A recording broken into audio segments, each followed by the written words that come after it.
Good morning, Ms. Jones. Good morning, Commissioners. Thank you for letting me speak on this very important issue. I come with several perspectives. First of all, I'm the Family Readiness Group leader for my husband's 108th unit at Bergstrom. He's in the National Guard.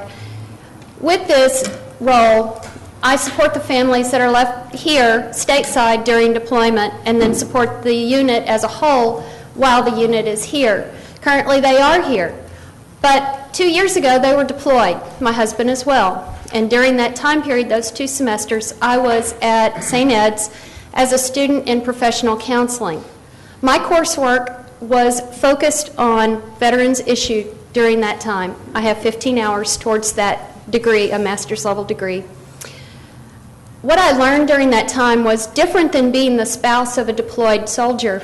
It was also counseling for these individuals, things that I hadn't dreamed some of them were experiencing. Some of it I had as the FRG leader, but part of it is just different. Twice the divorce rate for deployed soldiers. That should carry over in your minds as to the other problems that they're also experiencing. Their non-military counterparts are experiencing a lot of problems. This is true.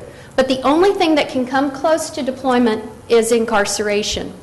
And that is different for several reasons. Number one, their life is not in danger 24 hours a day. They are not on duty and on work schedules 24 hours a day.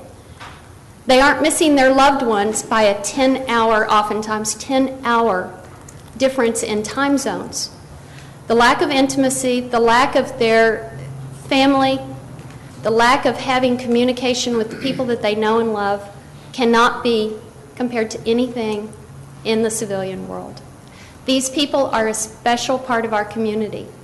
Many of you may not realize how many National Guard members there are here in San Marcos and in Hays County.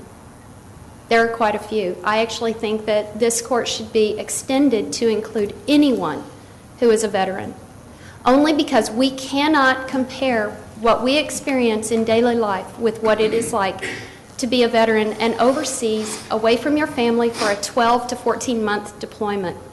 Think about the changes that you've had in this time period, how you've grown, how you've changed, how your emotions have changed, how you've thought about life. All of these things continue while someone is deployed, but they're doing it alone. They're often alienated. This is why they come back from deployment and they have no family structure left. And that leads to so many other problems. There's almost a 30% divorce rate among these deployed soldiers. 1 in 3 are going to find themselves not living in the home that they left. They often end up as homeless, which leads to all sorts of other kinds of problems. The other thing is while they're deployed is they have an increased level of adrenaline. That stimulant's gone whenever they come back. It's hard to replace unless, of course, you self-medicate, which leads to another host of problems that they suffer from. They are a unique community, and they need to be treated in a special way. I cannot think of a better place for this Commissioner's Court to place some funding than for the Veterans Court. Thank you. Thank you.